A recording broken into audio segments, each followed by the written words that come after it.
En el vídeo anterior explicamos la primera parte de una serie de enfrentamientos que protagonizarían papas y emperadores. El poder laico contra el religioso, el terrenal contra el de los cielos. Hablamos en concreto del enfrentamiento entre Otón I y el corrupto Papa Juan XII, que acabó con la deposición de este último y la llegada al cargo de León VIII, colocado por el mismo emperador Otón.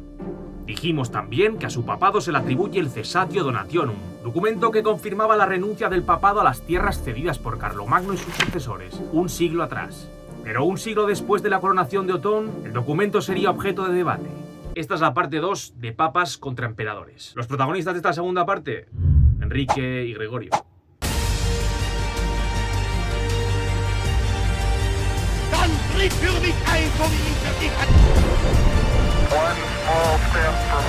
¡Hasta la victoria siempre!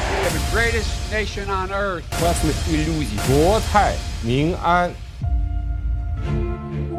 Siglo XI. Sobre el año 1000, Alemania o el Sacro Imperio era de lejos la mayor potencia occidental y también la más poderosa en términos militares, a pesar de que no hubiera conseguido la cohesión, la coherencia interna de su predecesor Imperio Carolingio.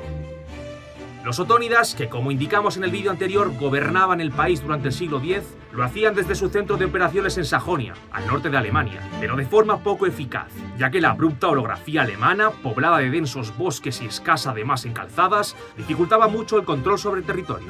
Aún así, con realmente una gran carretera que pueda ser considerada digna de este nombre recorriendo el país, de norte a sur, siguiendo al Rin, conseguían estructurar el poderoso estado otónida en 3 regiones: Sajonia, Renania e Italia.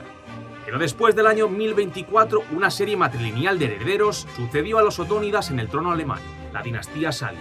Formada por una familia aristocrática de la Renania, convirtieron a esta región en el gran centro neurálgico del imperio y tomaron la costumbre de moverse por todo el país. Sin embargo, empezaron a no visitar, sino rara vez, Italia, salvo para celebrar la coronación de los emperadores.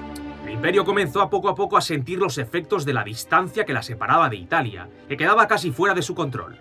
Los 2 primeros emperadores salios, Conrado II y Enrique III, se las arreglaron para conservar la solidez de su hegemonía en Alemania. Pero a partir del 1056, momento en el que accede al trono el hijo de este último, Enrique IV, de apenas 6 años en este momento, la hegemonía imperial se debilita rápidamente. Desde el instante en el que alcanza la mayoría de edad, en el 1065, Enrique IV empezará a actuar sin dilación para reactivarla, pulsando y probando novedosos métodos de control sobre sus tierras, asignándolas, por ejemplo, a una serie de personajes llamados ministeriales, ministerialen, siervos, es decir, personas no libres que aseguraban el control político-militar sobre el territorio, y a los que les resultaba más difícil rebelarse, dada su condición de no libres. Aún así, durante su reinado, Enrique se topó con la oposición de los sajones y los duques de los territorios meridionales. En este contexto, presentamos al segundo protagonista de la historia. Corre el año 1073 y Hildebrando di Soana es proclamado Gregorio VII, nuevo papa de Roma. Gregorio será conocido por su carácter reformador, continuando varios movimientos de reforma iniciados en los pontificados anteriores. Ya desde Nicolás II, el papado combatió cuestiones de peso como el problema del casamiento de los papas, ordenando la excomunión de los sacerdotes casados que no repudiaran a sus esposas. De hecho, de su encarnizada lucha contra el matrimonio de clérigos deriva el término nicolaísmo. Todo comenzó en el sínodo convocado en Letrán, en 1059, donde además del mencionado nicolaísmo se intentó acabar con la simonía, o compraventa de cargos eclesiásticos con dinero. Y lo que aún es más importante, en este concilio se reformaron los derechos de elección papal, desechando la firma de Privilegium Otonianum, que mencionamos en el vídeo anterior, firmado por Otón 100 años antes, y otorgando el derecho de elección de los nuevos papas exclusivamente a los cardenales obispos. El emperador solo tendría derecho de consenso, nunca de veto u oposición. Y es en este contexto cuando llega a la mayoría de edad, Enrique IV evidentemente no está muy de acuerdo con la pérdida de derechos por parte del imperio. Gregorio VII asciende así al trono de Pedro, y su intención desde el principio será la de reforzar la autoridad papal. En 1075 publica Dictatus Papae, un total de 27 axiomas donde Gregorio VII expresa sus ideas sobre cuál ha de ser la relación del pontífice con los poderes temporales o laicos, especialmente con el emperador del Sacro Imperio. Podemos resumir los axiomas en 3 puntos. El Papa es el señor absoluto de la Iglesia, estando por encima de los fieles, los clérigos y los obispos, pero también de las iglesias locales, regionales y nacionales, y por encima también de los concilios. 2. El Papa es el señor supremo del mundo, todos le deben sometimiento, incluidos los príncipes, los reyes y el propio emperador. 3. La Iglesia Católica no erró ni errará jamás. Las cartas estaban sobre la mesa, al menos por parte del Papa, que no tenía la más mínima intención de retroceder. Las pretensiones papales llevaban a la institución a un enfrentamiento directo con el emperador alemán, y más aún cuando en un concilio celebrado en Roma en 1075, el Papa renueva la prohibición a los laicos de designar cargos eclesiásticos. Enrique no acepta la prohibición. Comienza la querella de las investiduras. Enrique IV no solo no acepta los designios del Papa, sino que actúa oponiéndose frontalmente.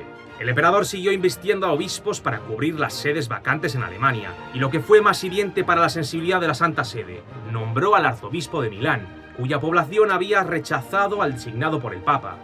Gregorio VII recriminó al emperador su insolente actitud, le dirigió un nuevo llamamiento a la obediencia y le amenazó con la excomunión y la deposición. Nueva respuesta de Enrique, que convoca un sínodo en Worms en 1076 con prelados alemanes, y entre claras manifestaciones de rechazo ante los planes reformadores de Gregorio, se le rechaza y niega el reconocimiento como sumo pontífice, empujándolo a renunciar a su cargo e invitándolo a hacer penitencia por sus pecados. No era poca cosa. La indignación en Roma superó cualquier límite. ¿Qué se han creído estos alemanes? El concilio que se estaba celebrando en esas mismas fechas en la Ciudad Santa dictó orden de excomunión para Enrique IV y todos los intervinientes en el sínodo alemán, a lo que el Papa añadió una resolución de dispensa a los súbditos del emperador del juramento de fidelidad prestado. Lo declaraba depuesto de su trono imperial hasta que pidiese perdón y prohibía a cualquiera reconocerlo como rey. Saltan chispas. Os dejo por aquí la orden de excomunión de Gregorio VII a Enrique IV.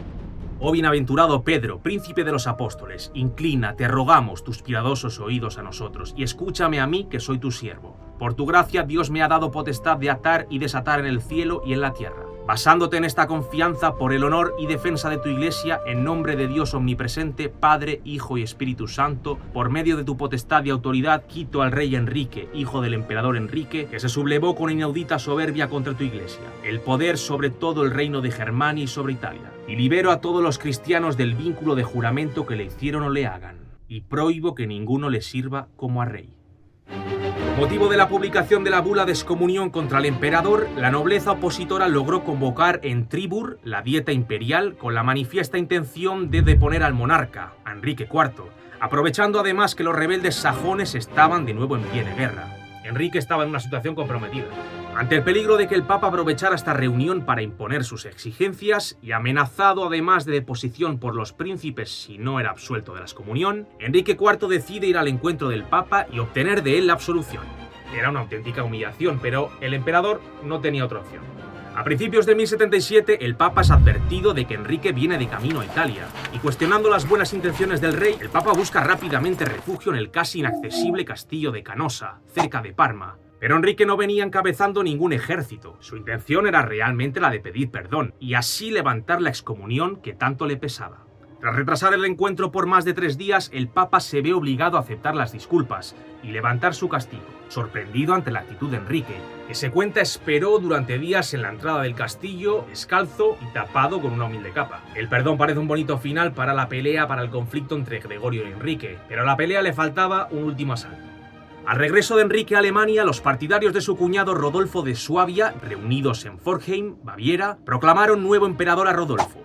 Enrique IV quiso poner a prueba al Papa y le exigió en tono altanero que excomulgara a Rodolfo de Suabia. Las relaciones se agriaron y el emperador volvió a proceder como ya lo había hecho en ocasión anterior. Convocó un concilio de prelados alemanes en Bresanona que declaró desposeído de su dignidad pontificia a Gregorio VII y nombró en su lugar a un antipapa, al arzobispo de Rávena, investido como Clemente III. La reacción del Papa, nueva reacción, no se hizo esperar. E inmediatamente en ese año 1080, por un concilio celebrado en Roma, depuso de su cargo imperial a Enrique IV, le fulminó con la excomunión y reconoció como legítimo rey a su cuñado Rodolfo. Enrique reacciona y marcha sobre Roma al frente de un poderoso ejército. Su conflicto con el Papa era ya casi personal. Instalado en la Ciudad Santa, reunió en ella a un concilio en el que fue convocado Gregorio VII, pero este no acudió, sabedor de que iba a ser juzgado y condenado. Su inasistencia no evitó su excomunión y destronamiento. En su lugar se colocó a Clemente III, que se apresuró a coronar a Enrique IV y a su esposa Berta el 31 de marzo de 1084. Gregorio intenta resistir y solicita la ayuda del normando siciliano Roberto Guiscardo, quien puso en marcha sus huestes de aventureros, en su mayoría musulmanes, y las lanzó contra Roma. Enrique abandona cautamente la ciudad, que queda a merced de aquellas hordas incontroladas. Se produce un verdadero saqueo, intolerable para el pueblo romano, que se subleva contra los partidarios de la autoridad gregoriana. Fue la excusa para una increíble represión sangrienta, en la que murieron miles de ciudadanos y la ciudad quedó arrasada. Bajo la protección de su salvador y escoltado por las milicias musulmanas, Gregorio VII abandona Roma, una Roma devastada, y aceptó el asilo que Guiscargo le dispensó en Salerno, donde murió al año siguiente. Muerto el perro, acabó la rabia, pero en este caso no fue del todo así. Y es que los sucesores del difunto Gregorio, tanto Víctor III como Urbano II, siguieron enfrentando al peleón emperador alemán, Enrique IV, que no moriría hasta el 1106, manteniendo hasta sus últimos días el conflicto, la tensión con el papado. La batalla entre papas y emperadores cerraba un nuevo capítulo, que en cambio no sería el último.